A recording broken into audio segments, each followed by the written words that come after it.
धार जिले के ग्राम सांगवी में कल बीती रात एक दुखद घटना हुई। एक परिवार के आशियाने में भीषण आग लग गई, जिससे देखते ही देखते सब कुछ राख हो गया। इस अग्निकांड में परिवार की जीवन भर की जमा पूंजी, अनाज और कीमती आभूषण जलकर खाक हो गए। अपनी आंखों के सामने अपना घर उजड़ता देख परिजनों का रो रो कर बुरा हाल है। पीड़ित परिवार अब शासन प्रशासन से मदद की गुहार लगा रहा है। धार दिग्दर्शन के लिए देवेंद्र सोनी की रिपोर्ट। बने रहिए धार दिग्दर्शन के साथ, कीजिए चैनल को लाइक, शेयर और सब्सक्राइब।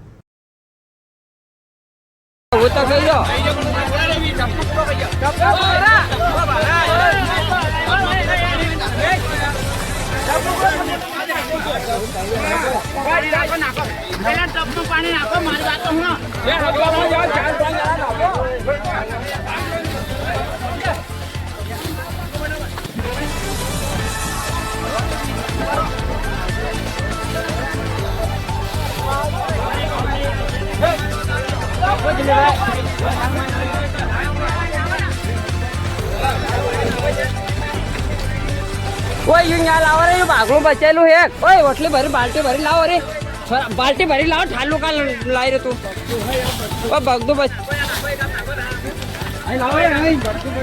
नहीं तो पाए बजू जोड़ो, पाए बगदा पर ढेर करो। बटका नरा रे जोड़ लियो पाइप का। लाओ यहाँ, लाओ यहाँ, लाओ। बलराम है कहूँगा। अरे भागलो बचेलू है। हम मुंडा मुंडा ठामड़ा ले गोड़ा ही नाको। बाल्टी रही पसंद ना खा यार। हो खत्म है। होता कहीं थोड़ी घड़ी चीज बचेगा, कहीं दाना खाना बचे खावा का, कहीं पर कहीं भी नहीं बचे, खत्म है गया। 2 कुंटल। हाँ हाँ। ओए थोड़ा पानी यहाँ नाकता क्या का उला यहाँ नाकते बोल। ओ फरमत कर ट्रैक्टर पीसता है, खेत का मतलब लेट वैसा करिए।